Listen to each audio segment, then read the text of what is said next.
ढाई दशकों तक आतंक का पर्याय बना नक्सली कमांडर हिडमा मरा तो उसके खास साथी हथियार डालने लगे। जो नक्सली कल तक लड़ाई जारी रखने की बात करते थे, अब वो सरेंडर कर रहे हैं। हैदराबाद में एक बार फिर बहुत बड़ा नक्सल सरेंडर हुआ है। तेलंगाना डीजीपी के सामने एक साथ 37 नक्सलियों ने आत्मसमर्पण किया है। ये नक्सली अपने साथ हथियार भी लेकर लौटे हैं, जिनमें एक AK-47 और 2 SLR राइफल शामिल है। सरेंडर करने वाले नक्सलियों में 3 स्टेट कमेटी मेंबर और 3 डिविजनल कमेटी मेंबर शामिल हैं, जिसमें से 2 आंध्रा तेलंगाना और एक छत्तीसगढ़ का रहने वाला है।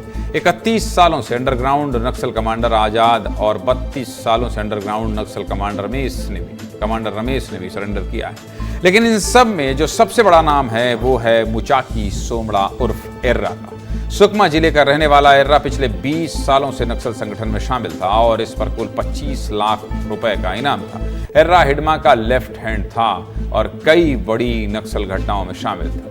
इसीलिए नक्सल संगठन ने इसे DKSZC मेंबर बनाने के साथ ही दक्षिण बस्तर कमेटी का सेक्रेटरी भी बनाया था। यानी कि दक्षिण बस्तर में जितनी भी बड़ी नक्सल घटनाएं हुई हैं उसके पीछे इसी एर्रा का हाथ था।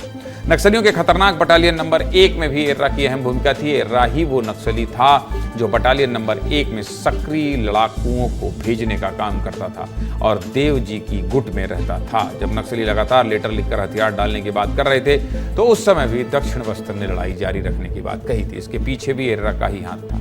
जानकारी के मुताबिक जब नक्सलियों की कुछ कमेटियों ने हिडमा से हथियार डालने के लिए संपर्क किया था तो उस समय एर्रा ने ही हिडमा को लड़ाई जारी रखने के लिए मनाया था। लेकिन हिडमा के एनकाउंटर के बाद एर्रा की हिम्मत टूट गई और इसने सरेंडर कर दिया। नक्सल संगठन में हिडमा के कुछ खास साथी थे जिन पर हिडमा जान से ज्यादा भरोसा करता, लेकिन अब एक एक करके सब निष्क्रिय हो रहे हैं। चलिए हिडमा के खास साथियों के बारे में आपको बता देता हूँ। हिडमा के मरते ही दक्षिण बस्तर में नक्सलियों का सबसे मजबूत किला पूरी तरह बिखर गया। पहले 18 नवंबर को रघु, लच्छू और पोडियम रेंगू आंध्र प्रदेश से गिरफ्तार हुए।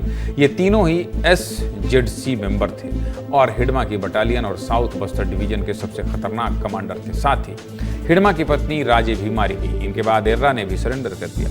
इस स्थिति में अब हिडमा के खास कमांडरों में सिर्फ बारसे देवा, केसा और पापा राव जैसे नाम ही बचे।